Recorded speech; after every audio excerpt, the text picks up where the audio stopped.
Primeiro, obrigado à presença de todos, mais uma vez. Nós vamos falar de um tema hoje, é um tema muito complexo, muito difícil, é impossível de um ser humano falar tudo a respeito de Deus. A gente não tem inteligência para poder identificar Deus, saber como Ele é, tudo aquilo que é possível.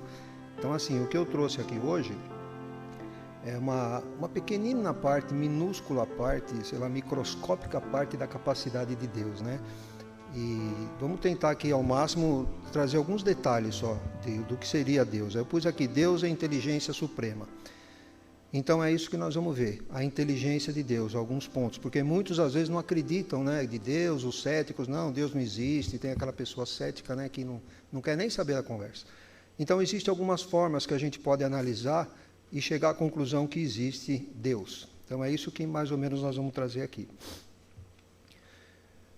Quero começar aqui pelas fases da humanidade. A princípio existia a litolatria, que era aquela crença em pedras, em ídolos de pedra, em totens. A gente vê hoje muitas imagens arqueológicas que estão distribuídas aí pelo mundo dessas imagens que eles veneravam. Depois nós passamos por uma outra fase, que é o antropomorfismo, que era um Deus com características humanas. E depois disso veio o politeísmo, que é a crença em vários deuses. E aí nós temos aqui, na Grécia, por exemplo, a gente pode ver aqui Apolo, Afrodite, Atena, Poseidon, Zeus, são os deuses que eles adoravam. E na Roma Antiga a mesma coisa, aí nós temos Júpiter, Marte, Vênus, Netuno, e no Egito também bastante deles. Tem aqui Anubis, Osíris, Íris, Horus, então assim, era uma quantidade bem grande. Então, depois eles começaram a acreditar em vários deuses. Aí vem o povo hebreu, mais ou menos há 4.000 anos antes da nossa época agora, uns 2.000 antes de Cristo, com Abraão. E nos trouxe a crença do Deus único, nos trouxe o entendimento de um Deus único, criador de tudo. E é sobre esse Deus aí que nós vamos falar. Então, no Livro dos Espíritos, Kardec, logo na primeira questão, ele vai falar a respeito de Deus. Ele pergunta, que é Deus? Os Espíritos nos respondem, Deus é a inteligência suprema, é a causa primeira de todas as coisas. Então, essa inteligência suprema, que eu vou tentar trazer aqui para vocês algumas evidências dessa inteligência para criar toda a vida na Terra e o universo. E também é a causa primeira de todas as coisas, ou seja, criador de tudo. E aí nós vemos também na Gênesis capítulo 2, Kardec fala, não é, pois, necessário ter-se visto uma coisa para saber que ela exista. Por exemplo, a gente não consegue ver o oxigênio, a gente sabe que ele está aí, a gente respira ele. As ondas de rádio, de televisão, a gente também não consegue ver, mas a gente sabe que tem. A gente está ouvindo o rádio, o Wi-Fi, a mesma coisa hoje. Então a gente sabe que está lá, mas a gente não consegue ver. Então ele fala isso, não é necessário ter visto para poder saber que ela exista. Em tudo, observando-se os efeitos que se chega ao conhecimento das causas. Todo efeito inteligente deve ter uma causa inteligente. Então, é aquilo lá que o Kardec falou, causa primeira de todas as coisas. Então, se ele é a causa primeira, é porque ele tinha uma inteligência suprema, que ele fala, é a causa primeira, é ele que gerou tudo. E assim é um mecanismo universal, não só aqui, universal. Deus não se mostra, afirma-se pelas suas obras. Jesus já falava muito disso, sobre as obras, Tiago também fala, no Evangelho de Tiago ele fala, mostre-me suas fés, que eu lhe mostraria a minha fé através das obras. Então, é tudo através das obras. E aí nós vamos ver Galileu Galilei, italiano, astrólogo. Ele falou que a matemática é o alfabeto no qual Deus escreveu o universo. E é sobre isso que a gente vai falar um pouquinho, eu vou mostrar um pouco disso. Não se preocupe que não vai ter fórmula matemática, nada disso, mas toda a explicação da inteligência suprema de Deus, eu vou trazer uma parte dela baseada nessa frase aqui de Galileu, que era o alfabeto no qual Deus escreveu o universo. Uma parte desse alfabeto foi descoberta por aqui, sequência de Fibonacci, Leonardo Fibonacci, ou Leonardo de Pisa, Leonardo Pisano, ele era de Pisa, na Itália, e ele descobriu uma sequência muito interessante que a gente pode observar ela em muitas coisas na natureza. Ele descobriu isso aqui, um casal de coelhos, aqui nós temos na coluna do lado esquerdo o número de meses e o número de casais. Então, assim, no primeiro mês ele tinha um casal de coelhos. No segundo mês, ele continuou com um casal, o coelho não procriou. No terceiro mês, já procriou, deu cria, tinha 2 casais. No quarto mês, ele tinha 3. No quinto, 5, e aí vai. No 6, ele tinha 8, e no 7º mês, tinha 13. Isso é uma sequência infinita. Depois de 13, se você vai para o 8º mês, ele vai para 21, depois de 21, ele vai para 34, né? Isso é a sequência de Fibonacci. Então, essa aqui, ó, 0, 1, 1, 2, 3, vocês podem perceber que é o número de casais aqui, ó. 0, 1, 2, 3, 5, 8, 13, 21, 34 e vai embora, né?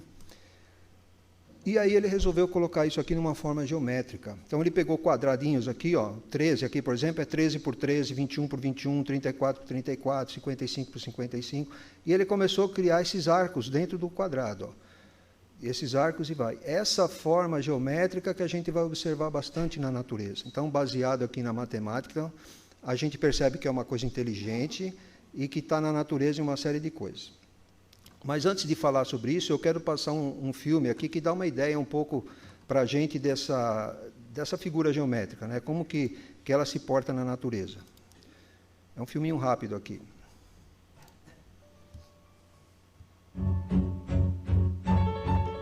Aí começa, né, os números da sequência Fibonacci.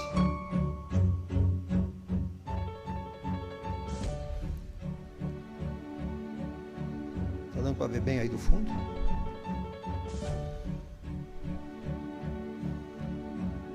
Aqueles arcos que ele vai juntando, né?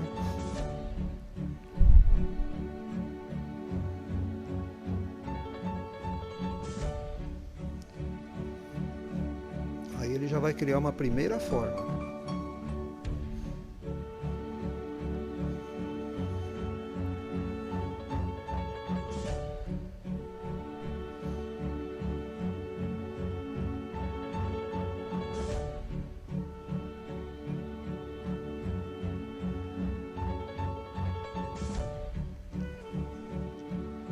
Isso a parte interna a gente vai ver dessa concha do mar aí, ó.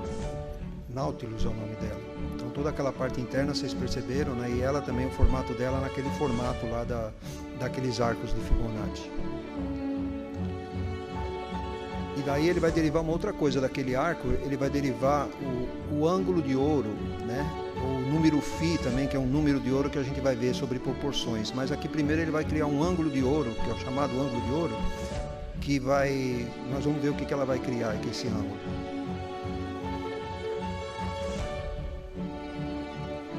São 137 graus e meio esse ângulo.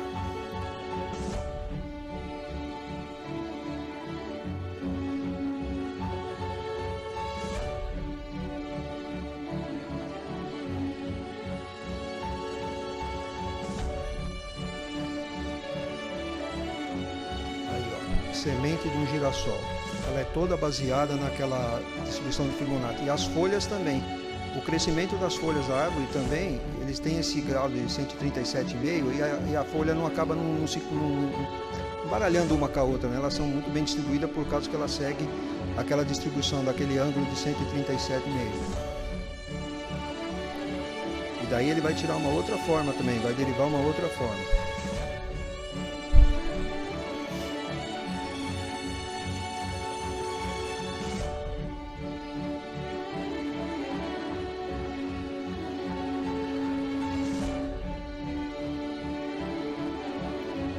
Olha só o que é isso. É a asa, é uma libélula isso, né? Então o formato da asa dela tem também aqueles hexágonos lá, né? Que foram criados dentro daquela distribuição lá do Fibonacci.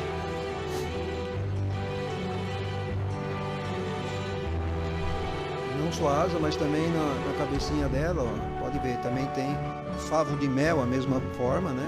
A gente pode ver no favo de mel que tem essa mesma forma aí.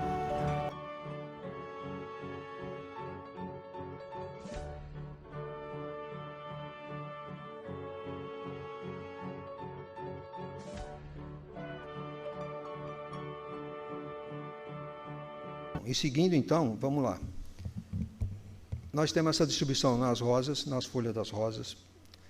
A árvore, a gente percebe aqui, ó, é um tronco, depois vai para 2, depois 3, depois 5, depois 8. Isso aqui do lado direito é a sequência de Fibonacci. 1, 2, 3, 5, 8 e tal. como é que a gente identifica a sequência? Para ficar fácil. Ele soma, ó, o número 2, por exemplo, ele soma com o anterior dá 3. Ele pega o 3 e soma com o anterior dá 5. 5 mais 3, 8. O 8 ele soma com 5, 13. Então, ele soma sempre com o número anterior para dar o próximo número. É assim que é a sequência de Fibonacci. Está presente também nas ondas do mar, no furacão, quando se forma aquele redemoinho do furacão. Aqui nós já vimos, né, essa flor, né? Nas galáxias também, as galáxias em espiral, elas seguem também aquele mesmo desenho de Fibonacci. Aí tem muitos artistas, Salvador Dalí, Michelangelo, Leonardo da Vinci, eles usavam sempre essas formas para os quadros deles. Não só eles, arquiteto também usa muito esses números de Fibonacci para poder criar as coisas, né? Mas o Leonardo da Vinci usou na Mona Lisa. O nosso cérebro também se enquadra dentro daquela curva lá, daquelas curvas de Fibonacci. O bebê no ventre da mãe também é a mesma coisa. A nossa orelha tem aquele formato daquelas curvas de Fibonacci. E no rosto aqui é uma coisa interessante. Tem bastante aqui, não dá para ver. Mas se a gente pegar aqui, ó, da ponta do queixo, ele vai até a base do nariz, aquela distribuição de Fibonacci geométrica. Da base do nariz vai até a base da testa.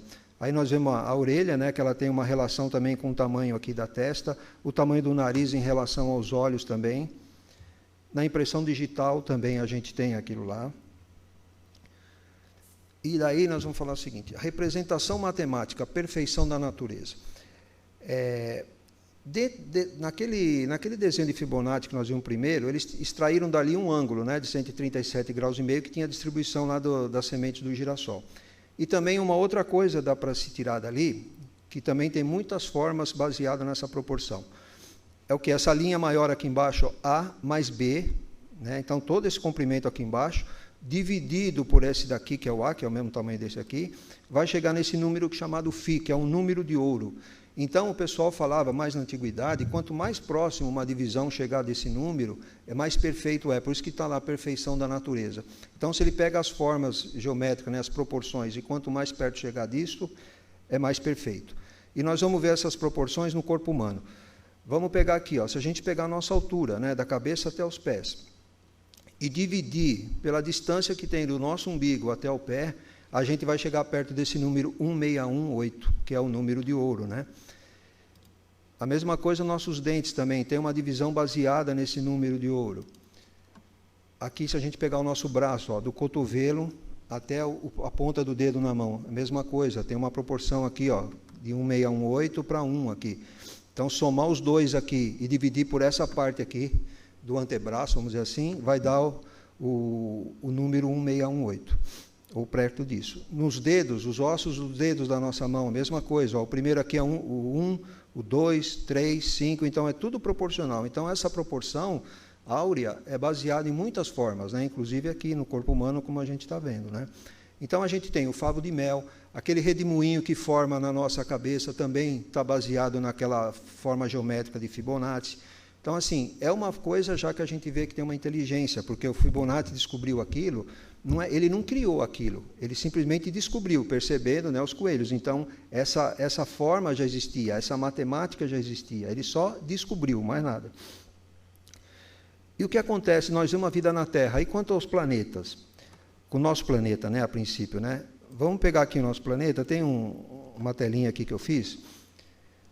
Assim a gente pode ver, a Terra ela gira em torno de si mesma, numa mesma velocidade, né, constante para fazer o dia e a noite, gira em torno do Sol, tem a Lua que gira em torno da Terra também, né, as fases da Lua, né, que vai dar muitas coisas, controle de marés, por exemplo, nascimento de bebê, ciclo menstrual da mulher, tudo em relação à Lua. E aqui do lado direito, aqui embaixo, é a inclinação da Terra, dá para ver que são as fases, né, outono, primavera, verão, então aqui são as estações do ano. Tudo isso eu quero mostrar pelo seguinte, a Terra gira numa velocidade constante, ela está numa certa distância do Sol, que se ela estivesse mais próxima ou mais afastada, nós não poderíamos ter a vida que nós temos hoje. O fato da Lua existir aqui em volta da Terra também, proporciona muita coisa para a nossa vida. E as estações do ano, né, que regulam o clima aí do mundo todo.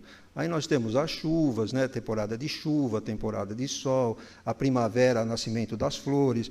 Então, tudo isso aqui, se tivesse um pouquinho fora do que ela está hoje, não era mais possível a vida na Terra. E vamos para o próximo, então. Vamos falar do universo um pouco.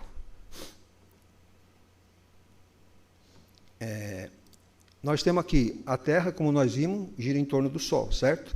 Só que não só a Terra, os outros planetas do sistema solar. Essa imagem aqui em cima, ó, do lado esquerdo, tem uma série de planetas. Essas linhas azuis são os planetas girando em torno do Sol. Só que o Sol ele não está parado no universo, ele também está em movimento, ele também anda. E não é em linha reta, é conforme essa imagem aqui embaixo, está vendo essa forma helicoidal. Então ele anda assim, ó. Ele vai andando desse jeito no universo. Só que ele anda em torno da galáxia, ele dá a volta na galáxia, Via Láctea. 226 milhões de anos para ele dar a volta na Via Láctea, no núcleo aqui da Via Láctea. E a Via Láctea ela está rodando também, né? Vocês percebem que ela está girando. Só que ela não só gira, ela também vai em direção a outras galáxias. Então tem uma atração para outras galáxias, um afastamento das outras galáxias. Como nós vemos aqui, tudo isso aqui no universo está sincronizado. Não existe trombadas de planeta, até existe, né? Mas são anos, milhões e milhões de anos, ou bilhões de anos, para a gente poder ver acontecer uma coisa dessa. Só que também Deus tem a lei da destruição, que a gente viu. Então, às vezes, é necessário destruir para reconstruir novamente. Mas o que eu quero mostrar com isso é todo esse sincronismo no universo. Nós vamos ver um pouquinho mais para frente. Não é o acaso, né? Igual o pessoal fala, teve um Big Bang, quer dizer, teve uma explosão para poder construir tudo isso aqui harmonicamente. Então, assim, é meio complicado de aceitar só isso, né? Isso aqui tem uma mente inteligente por trás, com certeza, para orientar e equilibrar tudo isso.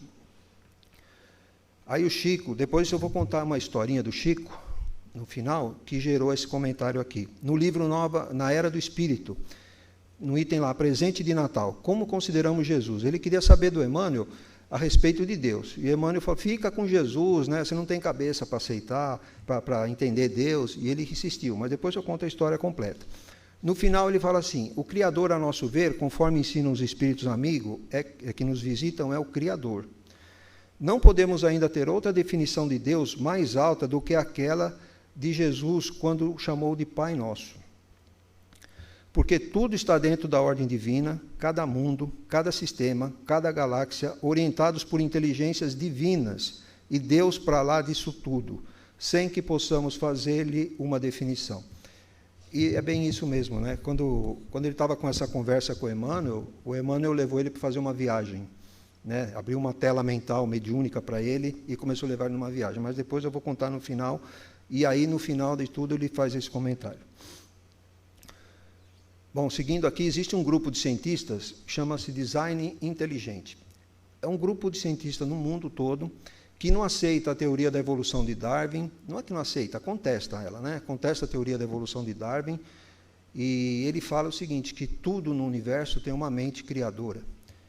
E aí eles falam assim, não existe mínima possibilidade da vida ser um acaso da evolução. Então, aquela evolução do Darwin, eles acham que não é nada disso. É muita inteligência no corpo humano e na vida para poder simplesmente ser uma evolução sem controle, vamos dizer assim. Sem alguém controlando, né? As células foram criadas de propósito por um ser inteligente. As células produzem e trocam elementos fundamentais à vida, tudo coordenado por um computador central, que ele chamou o DNA de computador central. E é lá na célula que tem o DNA. Depois nós vamos falar um pouquinho dele também. E o DNA, ele controla muita coisa no nosso corpo, né? Então, aqui, conjunto de informações genéticas que definem as características do ser vivo. Sexo, cor da pele, cabelo, olhos. E não é só isso. O nosso organismo precisa de proteínas. E de onde que saem as proteínas? Sai justamente do DNA. Uma parte do DNA, que é o gene nosso, a nossa sequência genética, é destacada, vamos dizer assim, a célula tira fora, e é produzida a proteína, né? Aminoácido que depois transforma em proteína. Vamos dizer assim, uma maquininha que tem dentro da célula que chama-se ribossomo. Ele que vai pegar essa sequência do gene e vai produzir, pega os aminoácidos de acordo, né? Porque tem quantidades de aminoácidos. Então, ele vai produzir de acordo, a sequência de acordo, para ele criar uma proteína, aquela proteína que precisa ser.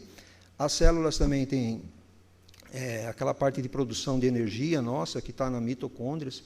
Ali ela recebe todo o açúcar, o oxigênio e produz a energia celular. Então, assim, é uma usina, uma célula é uma usina, né? E o que ele fala é isso, não dá para falar que isso é por acaso, tem uma inteligência por trás disso. Como é que o DNA vai separar só aquela parte que precisa, que tem a sequência exata, né, para poder fazer a proteína, que é aquilo que a gente precisa. Ele fala que o DNA, então, é o software da vida, né, que são evidências que uma mente inteligente criou a vida, porque o DNA contém códigos, e códigos emanam de mentes inteligentes. Uma mente inteligente orquestrou o universo e a vida. E depois ele fala, para eles é Deus. Só que os cientistas, eles falam que ele chama isso de pseudociência, né, esse design inteligente, pseudociência. Mas não vamos nos esquecer uma coisa. Quando Kardec começou com o Livro dos Espíritos, começou a decodificar tudo aquilo lá, ele levou na Sociedade de Paris, né? Sociedade de Ciência de Paris, ele fazia parte de lá. Ninguém lá quis saber da história, ninguém quis saber, até expulsaram ele lá da faculdade, da sociedade lá, né? Então, é mais ou menos, eu vejo mais ou menos o mesmo filme se repetindo, né? Eles estão querendo mostrar que tem uma mente inteligente criada, que cria a vida, o universo, e eles não, isso é uma pseudociência. Eles preferem acreditar que um dia teve uma explosão no universo, né, e as espécies foram se evoluindo com o tempo, né? Mas, primeiro, para existir uma explosão, tinha que ter uma partícula, né, gerada. Alguém criou aquela partícula lá, ela não saiu do nada, por exemplo. Então, assim, a questão que eles discutem é essa daí, né? Os cientistas, vamos dizer, tradicionais, e esses aqui que eles chamam de pseudociência. Esse pessoal aqui dos Estados Unidos, tem um grupo lá nos Estados Unidos, que eles estavam considerando as cargas dos elementos químicos do DNA. E eles encontraram um padrão numérico que se repetia, 10, 5, 65. 10, toda vez que se repetia isso, eles não sabiam o que era isso. Aí eles resolveram fazer o seguinte, vamos colocar isso em hebraico, porque o hebraico, o alfabeto hebraico, ele não tem, ele só tem as letras dele lá, não existe número, né? Lá eles usam assim, cada letra representa um número. Então o 10 tem uma letra específica, o 5 também. Todo número é tudo letra. Tanto é que você pega a página da Bíblia, está uma letrinha lá, dizendo qual página que é, né? E nos versículos, capítulo, a mesma coisa. Então eles resolveram fazer isso. Aí fizeram, deu essa sequência aqui, 10, 5, 65. Só tem um problema aqui, né? O hebraico não se lê da esquerda para a direita, se lê da direita para a esquerda. Então, colocando na forma de ler o hebraico, é isso aqui, ó. No nosso jeito, vai 565, 10, mas para eles é 10, 565. E o que querem dizer essas letras aqui? O que elas querem dizer? Aqui é Yud, Re, Vav e Re. Nós já falamos sobre isso. Essas letras aqui é o nome de Deus, né? Exatamente o nome de Deus. Aí é Yahvé, Javé, Jeová, Jeová, e daí pode chamar do jeito que a gente achar melhor, porque a verdade é que se perderam a pronúncia. Mas o nome de Deus se escreve exatamente assim. Então eles falam o quê? Como se tivesse assinado no DNA o nome do Criador da obra, que é Deus. Dr. Enéas, os mais antigos vão lembrar do Dr. Enéas, a gente julgava ele maluco na época, né? Mas não era não, é um baita de um homem inteligente. Ele falando sobre como somos, numa aula dele. E aí ele fala assim, que nós temos 20 bilhões de unidades de informação. Unidade de informação é um bit, a menor unidade de informação, dentro de um cromossomo. Aqui a gente está vendo 2 cromossomos, né? Porque a gente tem cromossomos impares. Nós temos 23 pares de cromossomo em cada uma das nossas células. Então, ele pegou um cromossomo desse aqui e está falando 20 bilhões de unidade de informação é o que dá para armazenar nele. Uma letra tem 6 bits de informação. Então, é o equivalente a ter 3 bilhões de letras dentro do cromossomo. Uma palavra tem, em média, 6 letras. Então, nós temos, num cromossomo, 500 milhões de palavras. Uma página de um livro tem, em média, 300 palavras. Então, é o equivalente a 2 milhões de páginas dentro de um cromossomo. E, considerando um livro de 500 páginas, ele diz que nós temos 4.000 livros de 500 páginas em um único cromossomo desse daqui. Só que na célula, eu falei, nós temos 23 pares em cada célula. Então, seria o equivalente a 184.000 livros dentro de uma única célula nossa. Então, assim, ele fala que se recusa a aceitar que isso tudo é o acaso. Ele se recusa a aceitar. E fala, creio em uma força extraordinária que eu não consigo entender, eu não tenho a pretensão de entender, estou longe demais para entender, mas eu creio em Deus. E aí vamos ver aqui quantas células nós temos no nosso corpo humano. 37 trilhões de células. Depois a gente vê, né? São 46 cromossomos em cada uma delas. São 184.000 livros em uma célula. Depois chega em casa, faz as contas lá, quantos livros que vai dar no corpo humano inteiro, né? De informação. Isso numa pessoa de 70 quilos, né? 80% delas são glóbulos vermelhos, que é aqueles que transportam o oxigênio para o corpo.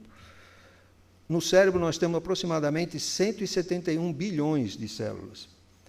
e 38 trilhões de bactérias. Você vê que o número de bactérias ou é equivalente, é um pouco maior do que o número de células. E essas bactérias vivem em perfeita harmonia com o nosso organismo, né? Então não existe problema, está tudo em harmonia ali. Isso é por acaso? Esses números aqui que eu peguei de células é do Centro de Pesquisa sobre o Genoma Humano e Células-Tronco da USP, né? Então, esses números foram tirados deles lá. Porque esse negócio de célula, eles não conseguem contar exatamente quantas células nós temos. Uns falam 100 trilhões, 10 trilhões, então, assim, é difícil contar. Então, é uma estimativa que eu peguei desse pessoal aqui do Genoma Humano lá da USP. Bom, um turista disse a um mendigo: dou-te $1 se me dizeres onde está Deus, né? Porque o mendigo viu ele naquela condição, falou, vamos ver se ele acredita em Deus, olha o estado que ele está, né? Então provavelmente foi meio que zombar dele, né? E o mendigo respondeu para ele: dou-te $2 se me disseres onde ele não está. Então, assim, é meio quem ganhou o dólar, obviamente, foi o mendigo, né? Está aí recebendo. Mas assim, a gente pode pensar da seguinte maneira: a gente olha uma determinada coisa e pensa, pô, foi o homem que construiu isso? Ele tem condição de construir isso? Ah, tem, então é o homem. Ah, não tem, então é Deus que construiu, né? Que nem toda essa engenharia do universo, alguma mente inteligente construiu isso com toda certeza, né? E uma mente muito inteligente, né? É a mesma coisa se a gente pegar, por exemplo, a gente manda a sonda para o espaço, está viajando aí pelo espaço. Vamos dizer que um dia algum extraterrestre lá de alguma civilização encontrou uma dessas sondas que a gente manda. Eles vão pegar aquilo, olhar e vai falar, pô, tem um monte de circuito aqui, um monte de coisa, pô, é uma mente inteligente que criou isso daqui. Não é uma coisa do universo, né? A mesma coisa a Lua, já falando em satélite, é um satélite da Terra, mas é um satélite natural, né? Não foi o homem que criou a Lua e botou ela lá em cima. Então, é só a gente observar essas coisas e pensar, o homem teria a condição de fazer? Não, não tem. Se não tem, é Deus. Vamos lá para o Emmanuel, no livro Fonte Viva, no item 164, Diante de Deus. Ele nos fala assim: não temos a inteligência capaz de refletirmos a grandeza de Deus, mas trazemos o coração capaz de sentir-lhe o amor. Então a gente pode até não compreender Deus, não temos inteligência para isso mesmo, mas a gente consegue sentir o amor de Deus, né? Procuremos nosso Pai acima de tudo, e Deus, nosso Pai, nos escutará. É aquilo, toda aflição que a gente tem, que a gente passa sempre por aflição, não tem jeito. Então, todas aquelas aflições, as dificuldades da nossa vida, a gente nunca pode esquecer de Deus, de recorrer a Deus. De repente, a gente não consegue a solução porque a gente tem que passar por aquilo, né? Por uma prova que a gente está passando. A gente vai ter que passar. Mas a gente pode conseguir forças de Deus, né? Para poder a gente suportar com mais dignidade, com mais facilidade aquela situação. Então, em tudo que a gente faz, sempre Deus. Escapamos de algum acidente, nunca podemos esquecer, agradecer a Deus, sempre Deus, porque a gente vai ser escutado. E tem uma passagem na Bíblia, Mateus capítulo 7, Jesus falando para o pessoal lá, né? Se um filho teu lhe pede pão, você não vai dar uma pedra para ele. E se ele pede um peixe, você não vai dar uma cobra. Vós que sois maus, ele fala assim, sabeis das coisas boas para os vossos filhos. Quanto mais o vosso Pai que estás nos céus, né, pode dar coisas boas para nós se a gente pedir. Então é isso daí, acho que a gente sempre tem que estar em mente Deus, pedir sempre, em qualquer situação, o apoio dele, e a gente vai ser atendido. Não às vezes do jeito que a gente quer, óbvio, né? Mas com certeza vamos receber aquilo que é melhor para nós, o que nós temos que passar. Bom, como recomendação que eu sempre deixo, sugestão de leitura, esses 2 livros aqui, ó, Fomos Planejado, que é do Marcos Eberlin. Ele era aqui da Unicamp, foi formado na Unicamp, hoje ele não está mais, mas ele é um daqueles do design inteligente. E este outro livro, A Caixa Preta de Darwin, que é a contestação das teorias da evolução do Darwin, né? Então, esses 2 livros, eles falam muito disso, focado o quê? Numa criação, numa mente inteligente, criando tudo. Bom, gente, é isso aí, então. Foi muito rápido, muito pouquinho, né? Mas é isso mesmo, a gente não tem inteligência suficiente, conforme Emmanuel falou. Então, vamos para a segunda parte agora, vamos ficar em oração, pedir por aquilo que a gente veio buscar, o nosso Pai.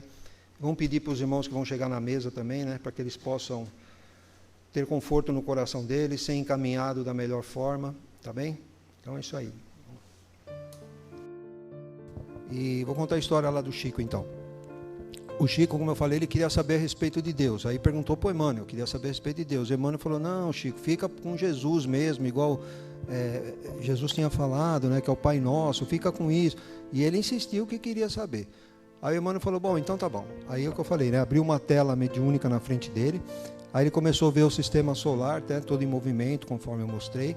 E ele dizia que o sistema solar seguia em direção a uma constelação que chamava Andrômeda. Mas não era Andrômeda, é Hércules. O sistema solar segue em direção a Hércules. Ele falou que não tinha certeza se era Andrômeda, mas é Hércules. Aí ele disse que então nosso sistema seguia para essa constelação junto com outros sistemas. Esta constelação ia em direção de uma outra constelação um pouco maior. Essa constelação um pouco maior ia em direção de uma outra constelação maior ainda, né, que ele não sabia mais o nome.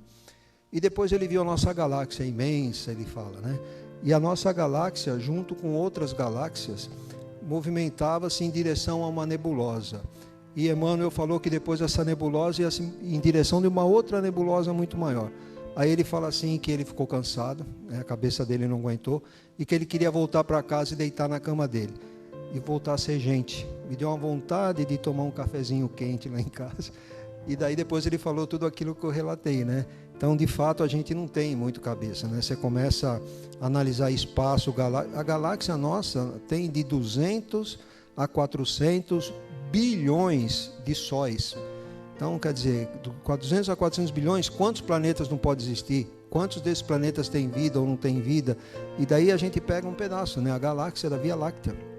Não é a maior, também não é a menor, mas tem outras muito maiores. Tem a galáxia Andrômeda, que aqui estão mais ou menos perto da gente, que é maior que a nossa. E aí vai, né? Eles falam, os cientistas hoje, eles falam em mais ou menos 1 trilhão de galáxias. Então, assim, é muito grande para a gente, né? Para a nossa cabeça. Acho que não dá para imaginar, não dá para pensar. Somos menos que um grãozinho de areia, acho que é isso. Bom, gente, então é isso daí. Obrigado pela presença de todos, né? Que possamos ir em paz e com Jesus no coração sempre, tá bom? Boa noite, obrigado.